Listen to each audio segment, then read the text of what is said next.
Hi everyone, welcome back to rose number 12. We're continuing on. I think we'll do something a little bit different this time.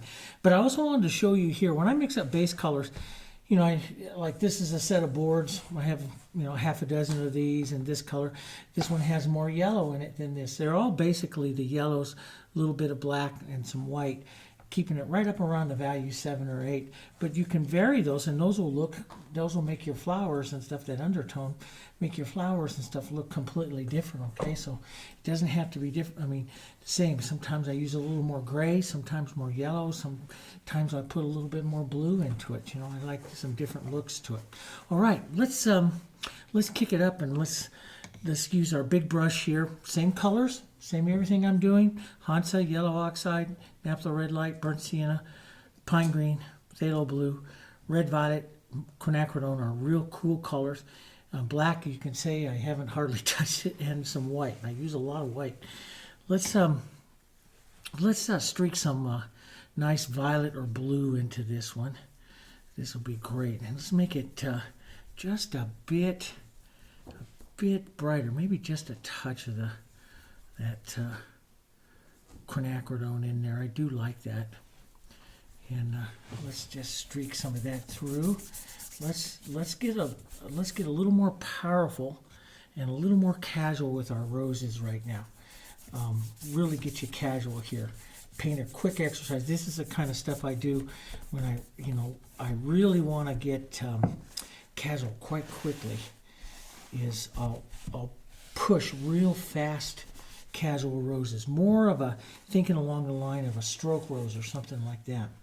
All right. So, and I start them out a little different. I don't start them out by base coating them.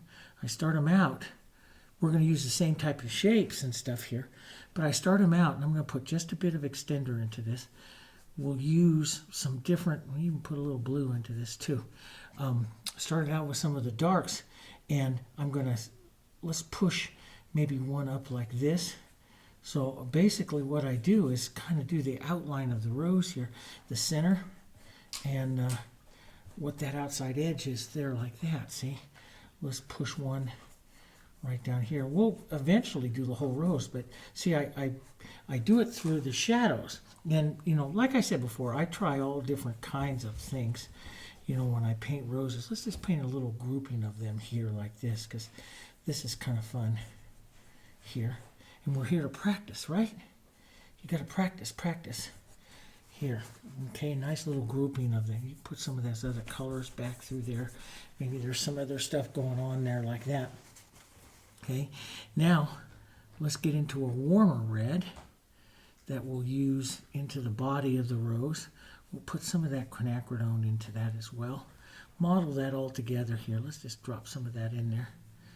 And I like to move fast, so I kind of set up the idea here of this is going to be the rose here. Let's drop one right in here.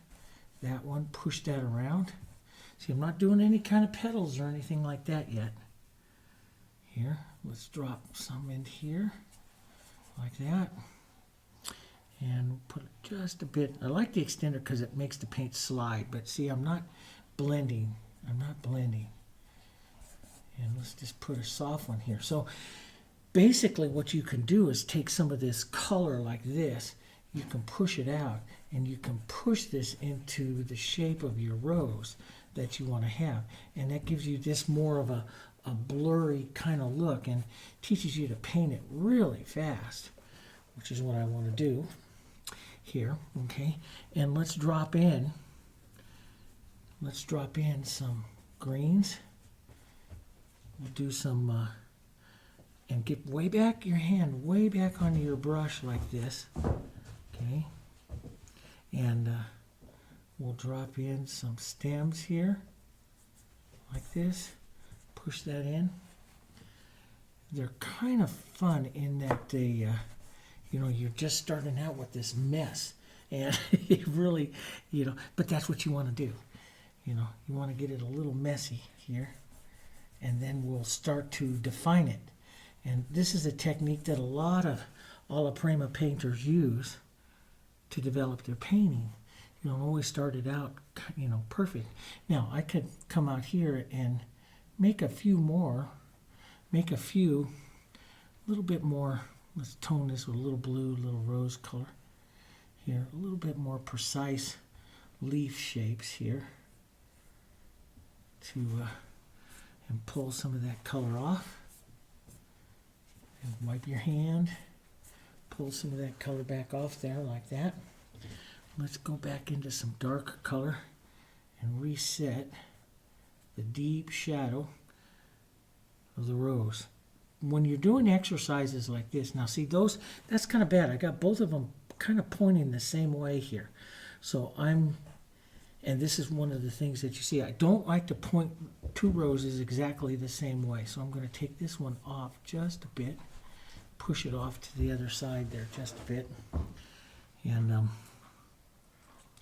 but when you paint roses like this real fast and very, very impressionistic casual, you'll really start to understand their shapes. Because one of the things that I always tell my students with a rose like this is a confidence builder, because it's a hard thing to see, and then you've got to turn this into a set of beautiful roses coming down. So, it's a hard thing to see, but we can do it. Now, let's just take some of this, make some light color. Let's strike across the front of this rose here. Push that right up into the shape we want of that rose. Let's loosen that center up there just a bit more. And let's come out to its reaching petals out here and pull in towards the bowl. And all a little different, really casual strokes. Push those in and out though. Now, and see, you can wipe it back like that, like we did on those leaves, to give you more of a blurred edge to that rose as well. Here. Well, and you can refine it later, but not now. We'll push in, give it that lost look there. Let's turn this one up a bit more. But see, you gotta paint them kind of fast and really casual here. And just push a little color in here. I'm going to end up pushing this one back, probably with a leaf back behind this other one. Starting them out like this and seeing it, and it helps your compositional skills, because you've got to kind of create a rose here, and and from really something that you start out so casual, and it's not actually a beautiful rose when it starts out, but then you got to turn it into one. And that is, I used to do these and challenge myself to these all the time as a way to really start to learn to see roses. Let's come back in here and boom, pop in a little color, push it down by the bowl, put a little extender into this. And so once I get their basic kind of an idea that they're starting to shape up here like roses a bit, then I can start to refine them a little bit more. But so totally different than what we started out before. But what this does is really causes you to have to find the rose inside a shape, and it really is a great technique. So we'll pull down. Let's just build that a bit. Push that around. Let's build a little bit more light here. Real casual. Keep them really casual. Let's put some more. You restate that dark sometimes, many times, because it's that dark. See, it's that dark that really turns it into a rose. Do you see that? And keep that bold shadow in there. But it's that dark that really turns it into a rose here. I'm going to turn this one up just a bit more. push that dark up there on that side. But see, it's a real casual looking little thing. And you'll realize just how important that dark is to the shape and the foundation there of your rose. Let's go back up here towards a light here. And let's put a little chisel here of that and push that into the bowl there. Maybe a bit more of a light stroke there. A bit more of a light stroke movement. It's more movement than anything else. See, a movement and push, and that's what shapes that rose. These are actually quite a bit more difficult to paint because you start out really blurry and then you just start refining your rose. But I'm telling you, if you do a couple dozen of these, you will learn to really see the rose, because you've got to turn it into a rose shape from just the shadows, and it really, really works. And you paint a pretty rose a little differently here. So let's take some of our green. Let's put a little yellow into that and a little light into that. And let's take a green and let's pop a leaf now to push back this one rose behind the other one here. And so you'll learn in compositional stuff here how to do some of this. Using your leaves as part of the, not just filler, but as part of the composition here to push and pull. We call it pushing and pulling the different elements behind here, behind. So now I'm using that. Now I would really like to see a real dark, cool color that will push this behind a little bit more right in here and advance the front rows. But I'll blur it up just a bit there, see? So now I've shoved that other one back. This is the push-pull that we do. And these are difficult. These are difficult because you don't start out with you still have the same structure. You still have the same, 3 circles, the same, but you start out with a different color progression. So it's different. So there are many times in paintings that I'll start out with you start out with a different, you don't just put down a base coat and put down the shadow and then put down your roses. You start out with something like this that start out with some shadows, some color and some shadows, and build them a little different. And this is one thing that I always challenge my students. Yeah, okay, you can do that. You've done that now. Now build a different way. Try a different way. And that keeps you from having habits, you see. And that's the important part. And these, you look at these, this way builds actually a lot faster. Look at how much, we're only painting here 12 minutes and stuff into this, and we've got a nice little set of roses started here. Still some more stuff to do, but yeah, let's get a lighter little red. Matter of fact, we'll change this up, maybe even a little more orange, and that'll help you when you paint what I'm doing is lightening and warming this one up maybe a bit more. Put the edge of it up on top of this one here. Put some of that warmth. That's a nice warmth. Let's put just a touch of that warmth into that one.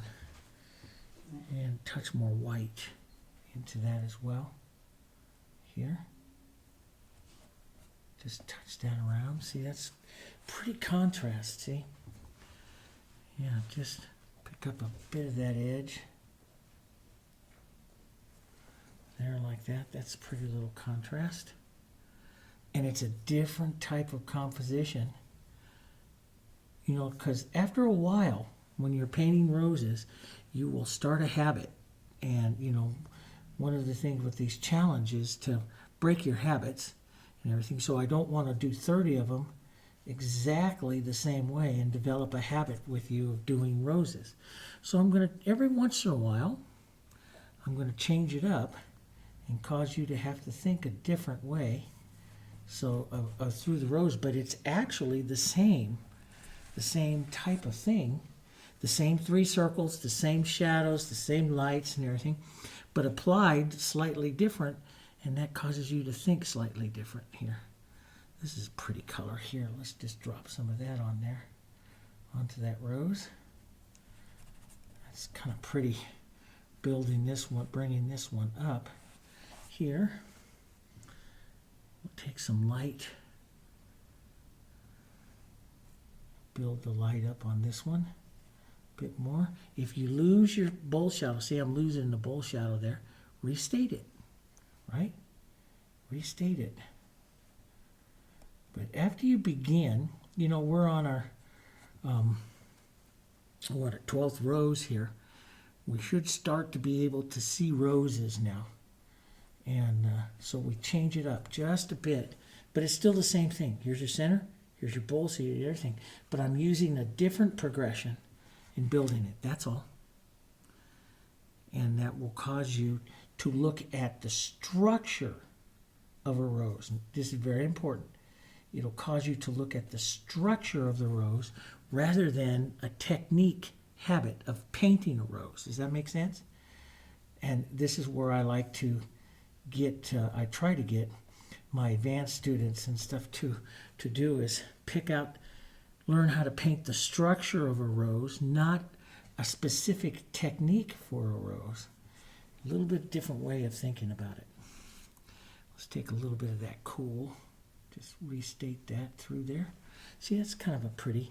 Let's take a bit of the edge. So you see, you can use that petal edging technique to draw and refine anything, like put this edge more here. So you start to look at, what does my rose need to sit up in front of something?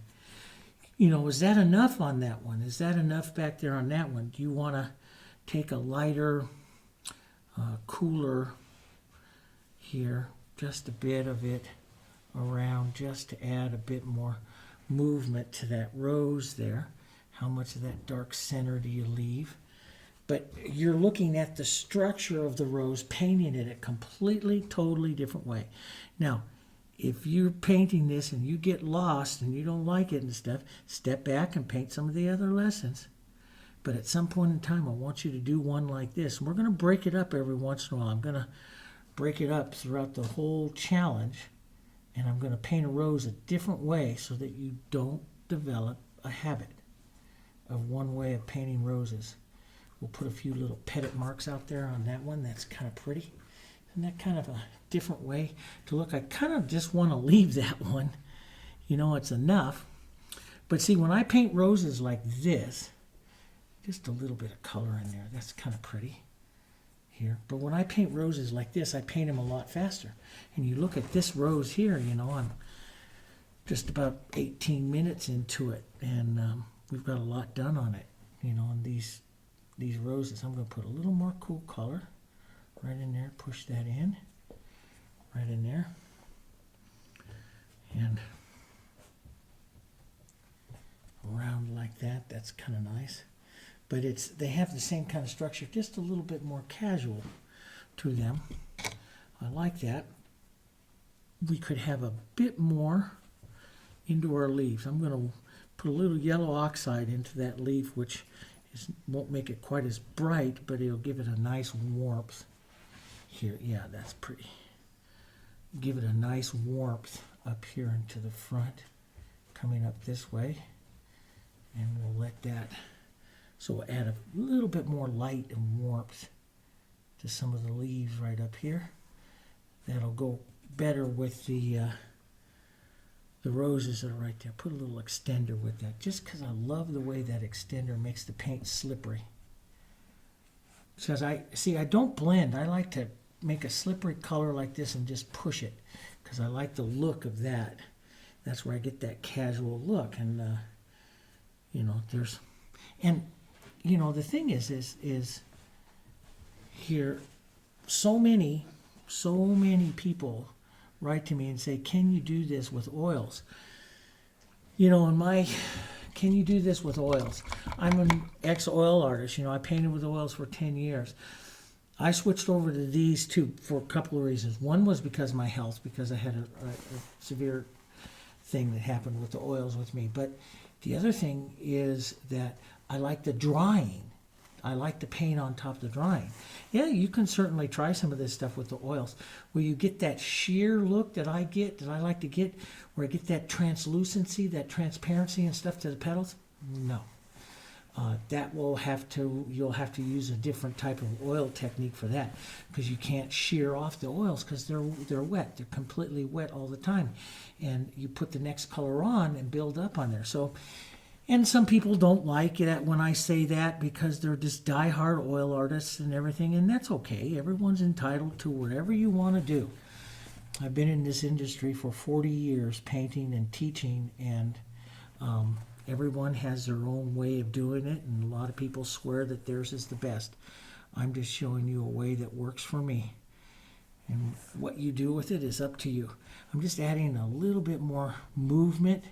This is what I always call the brush dance, the petit marks out here.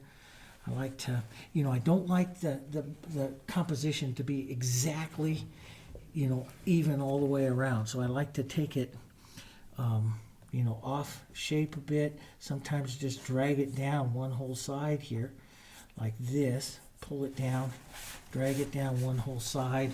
I'll do stuff like that so that I can create some different looks. But I just don't like it to be even all the way around.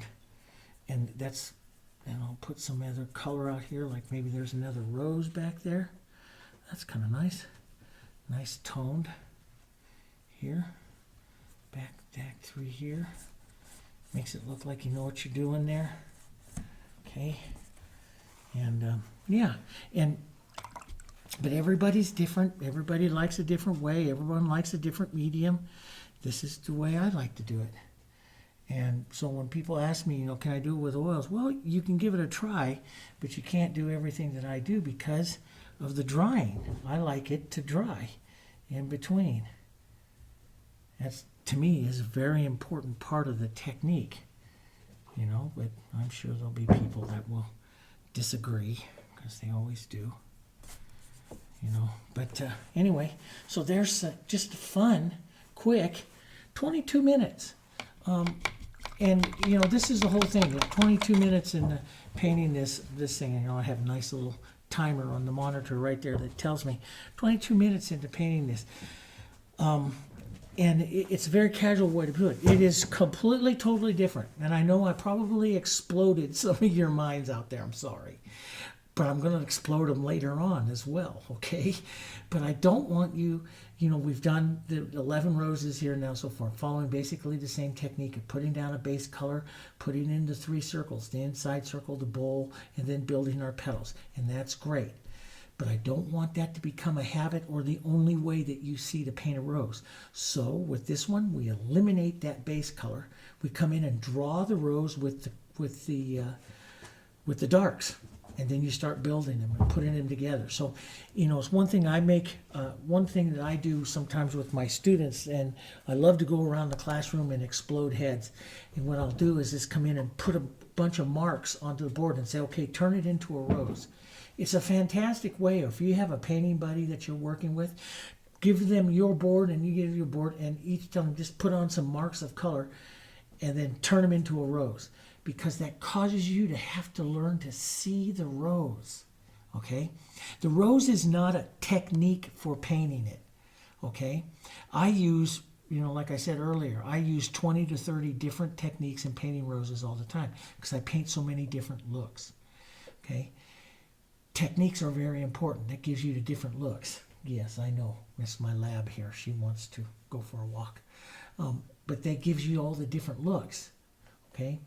And but there's a lot of different ways. What I don't want it to become is a habit of base, then the 3 circle shadows, and put the petals on.